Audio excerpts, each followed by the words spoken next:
The aroma of my grandmother's famous roast filled the dining room of her Victorian mansion, but all I could smell was the condescension. My sister Amanda adjusted her Cartier bracelet, shooting another disapproving glance at my simple outfit as she passed the gravy boat. "So, Olivia," she started, her voice dripping with fake concern, "are you still doing that food thing?" 3 years ago, when I left my 6-figure corporate job to start a food truck, my family had treated it like a personal insult.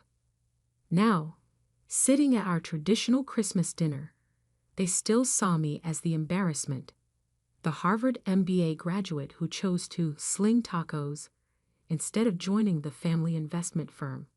If they only knew. "The food truck is doing well," I said quietly, cutting into my roast beef. The sterling silver knife had been passed down 4 generations, just like the expectations I'd chosen to ignore. "Well?" Uncle Philip scoffed from the head of the table. "How well can a street vendor do?" "Really, Olivia, your father would be mortified." Dad had passed away 5 years ago, leaving behind a legacy of traditional success, board seats, country club memberships, and rigid expectations for his children. Amanda had followed the plan perfectly, becoming a senior partner at a prestigious law firm. I'd chosen a different path. "I make enough to get by," I said, hiding a smile behind my wine glass. The 82 Bordeaux probably cost more than what they thought I made in a month. "Getting by isn't the Anderson way," Amanda declared. "Do you know I just made partner? The youngest in the firm's history." "Congratulations," I murmured, checking my phone discreetly under the table. Another notification from my CFO. The Tokyo acquisition had closed. 5 more restaurants added to the empire they knew nothing about. "You could still come work for me," Uncle Philip offered, not for the first time. "There's always room at Anderson Capital for family, even after your unfortunate career choices." I thought about the documents in my bag, the Forbes magazine, the acquisition papers, the proof of everything I'd built, while they were busy looking down their noses at my little food truck. But not yet. Timing was everything, in business and in revenge. "How much can you possibly make with a food truck?" My cousin Bradley chimed in. "I mean, what's your annual revenue?" 5 figures. He laughed at his own joke. 5 figures. I fought back a laugh. Last quarter's revenue alone was north of 9 figures. But they didn't need to know that. Not until the perfect moment. Speaking of figures, Amanda set down her fork with precise movements. "We should discuss the family trust. Now that I'm partner, I think it's time to reassess the distribution." And there it was. The real reason for the increased disdain this year. Grandma's eyebrows rose slightly. She might be approaching 90, but she missed nothing. "The trust is set up fairly," Grandma said firmly. "Equal shares for all grandchildren. But some of us are clearly doing more with the opportunity," Amanda pressed. "Some of us are upholding the family name, while others—" She glanced pointedly at me and my off-the-rack dress. I thought about my latest acquisition, a chain of high-end restaurants across 3 continents. The paperwork had closed this morning, adding another billion to the empire I'd built from a single food truck with a unique fusion menu and a dream. "Amanda," Grandma warned, but my sister was on a roll. "No, this needs to be said. Dad left us a legacy.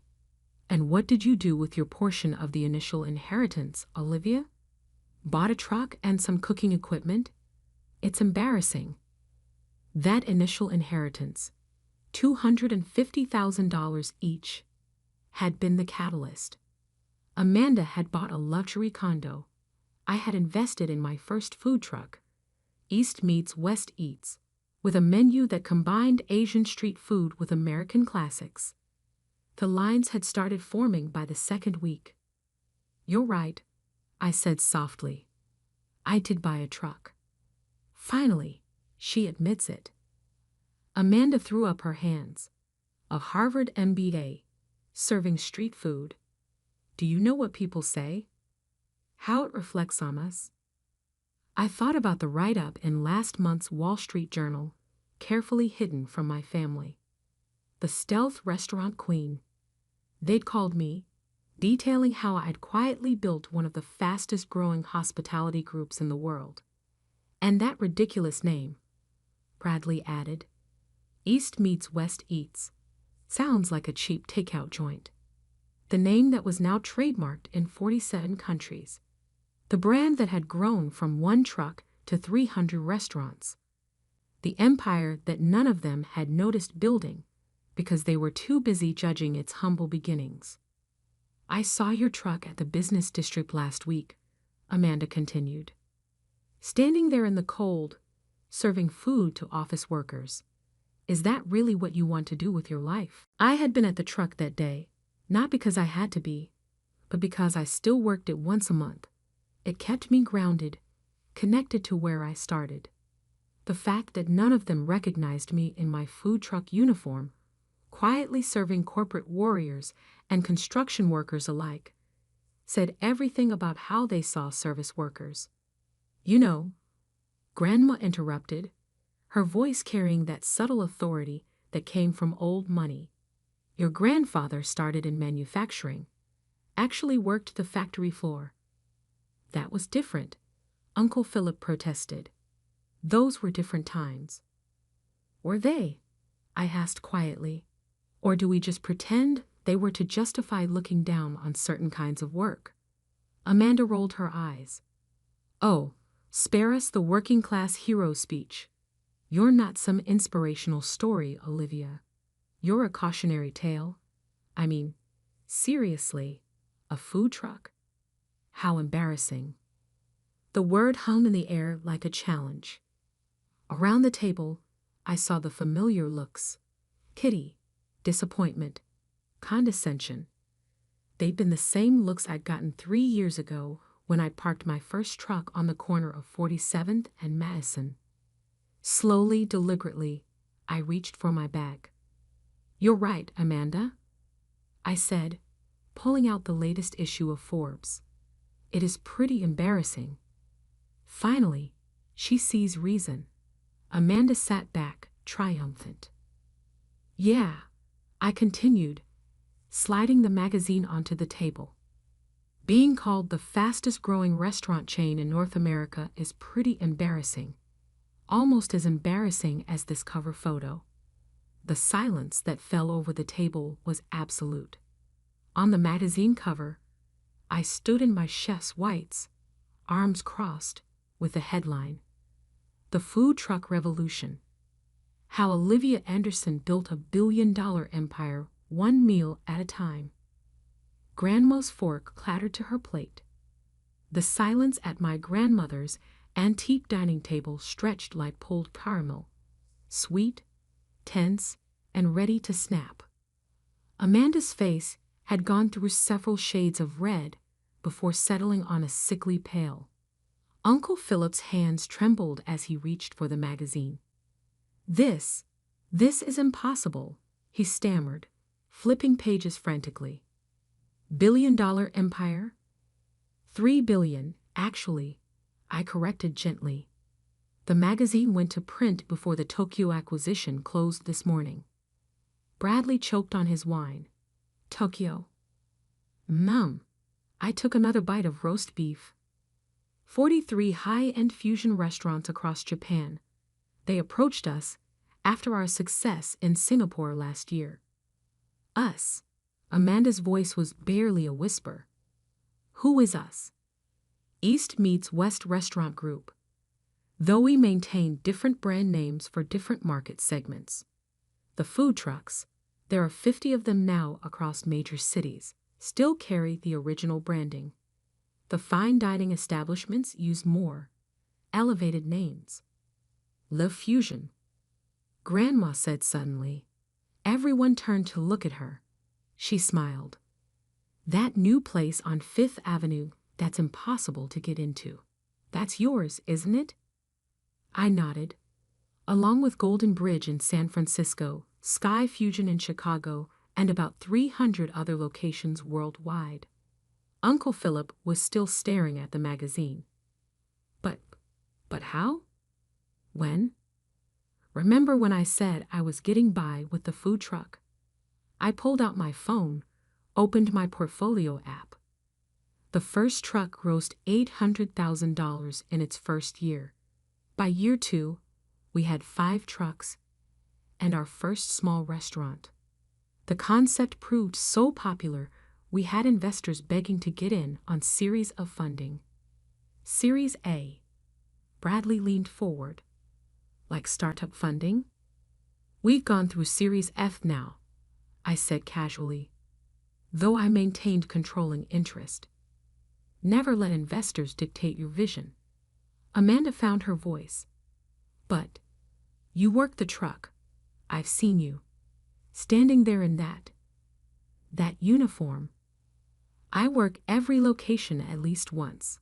It's company policy. Everyone from the CEO down has to regularly experience the front lines. Keeps us connected to our customers and staff. I smiled. Those days you saw me? I was probably making 7 or 8 figures in other deals between serving orders. The trust fund, Amanda said suddenly. Your portion. What did you? Is still untouched. I cut in. Every penny of this was built from that first food truck. Though speaking of the trust, I pulled another document from my bag. Grandma, I'd like to discuss something with you after dinner. Grandma's eyes twinkled. She'd always been sharper than anyone gave her credit for. Would this have anything to do with Anderson Capital's recent difficulties? Uncle Philip's head snapped up. How did you know that your firm is on the verge of bankruptcy?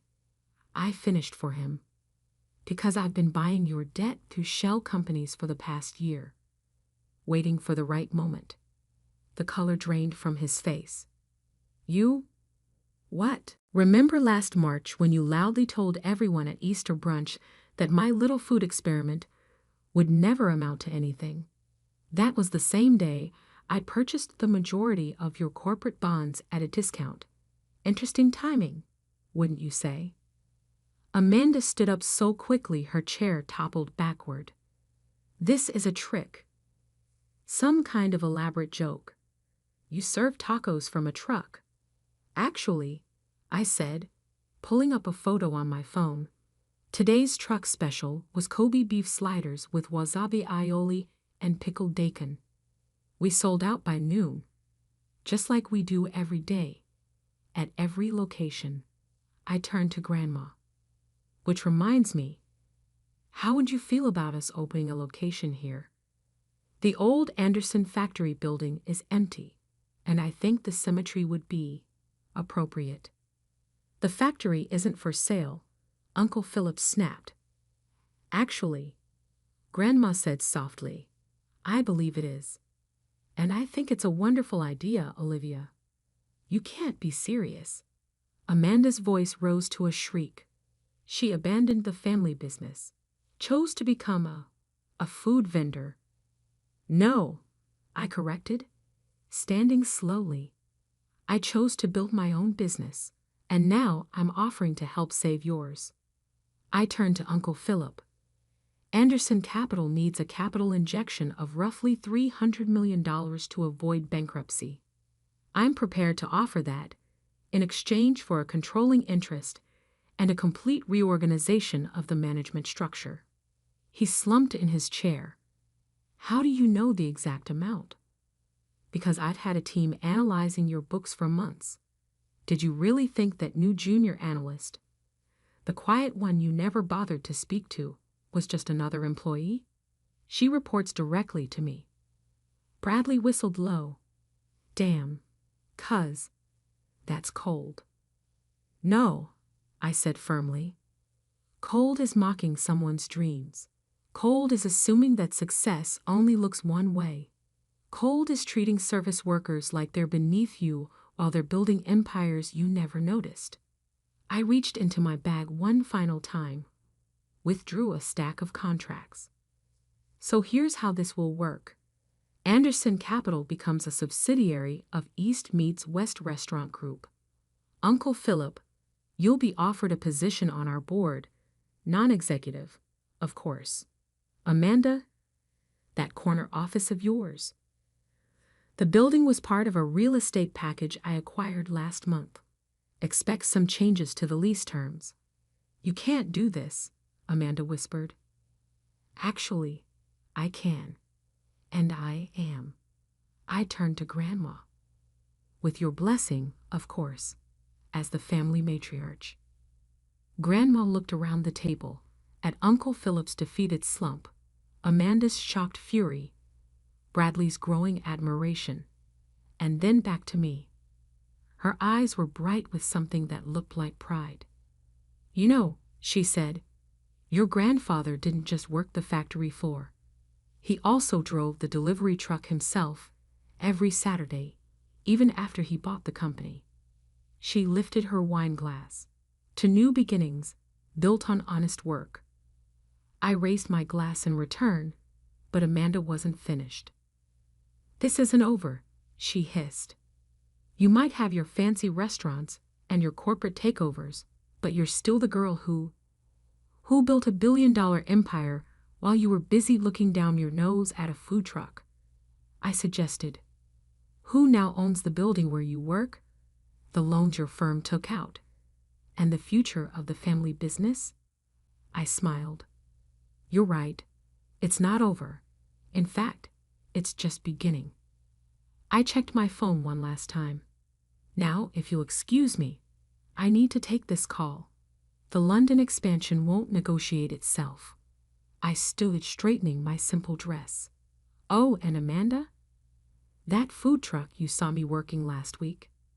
We made $3,000 in 2 hours. Pretty embarrassing, right? 1 month after the Christmas dinner revelation, I sat in what used to be Uncle Philip's office on the top floor of Anderson Capital. The mahogany desk remained, but the wall of vintage photos showing 3 generations of Anderson men had been replaced with a single image. My first food truck, parked on a busy street corner, with a line of customers stretching around the block. A knock at the door interrupted my thoughts. Come in. Amanda entered, looking uncomfortable in business casual rather than her usual designer suits. The new dress code had been just one of many changes. The quarterly reports you asked for, she said stiffly, placing a folder on my desk, and the staff feedback surveys about the new corporate lunch program. Ah, yes, my favorite innovation. Every Anderson Capital employee now got free lunch from one of our food trucks, which rotated through the corporate plaza daily. It was good for morale and even better for reminding certain executives where real success could start. Thank you, I said, opening the folder.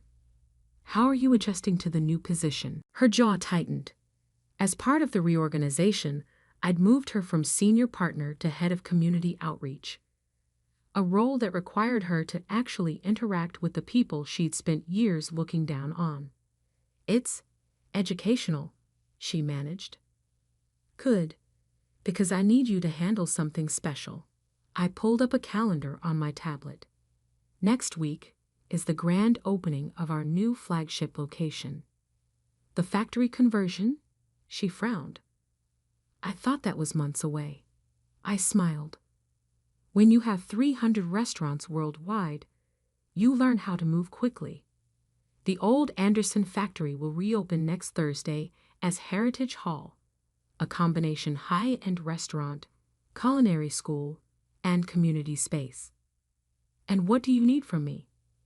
You'll be managing our scholarship program, full-ride culinary training for promising students from underprivileged backgrounds.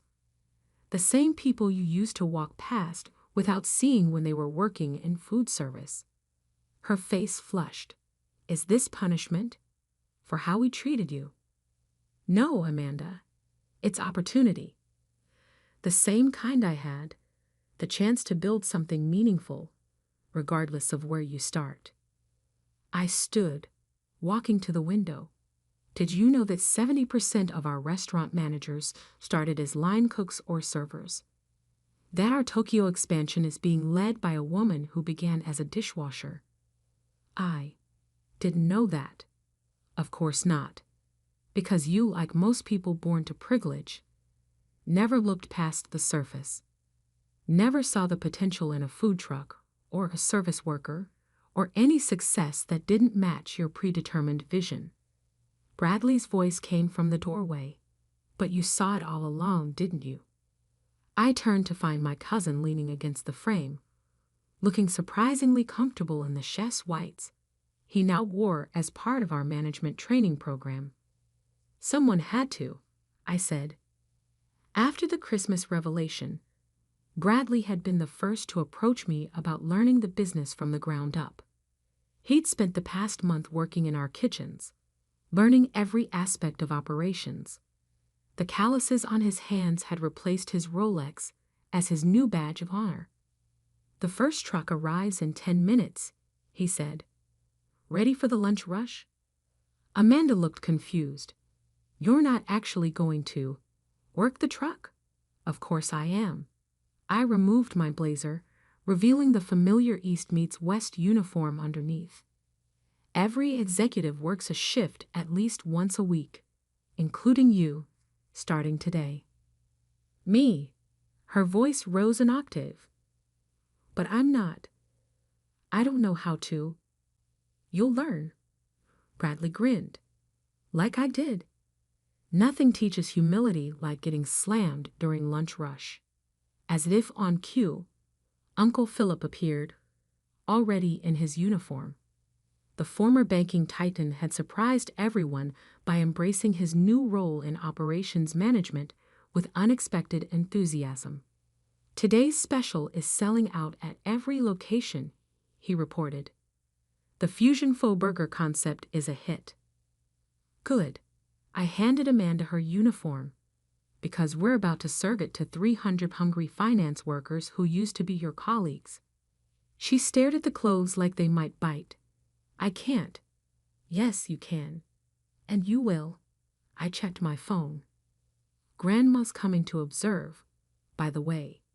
She's considering investing in our next expansion round. That got her attention.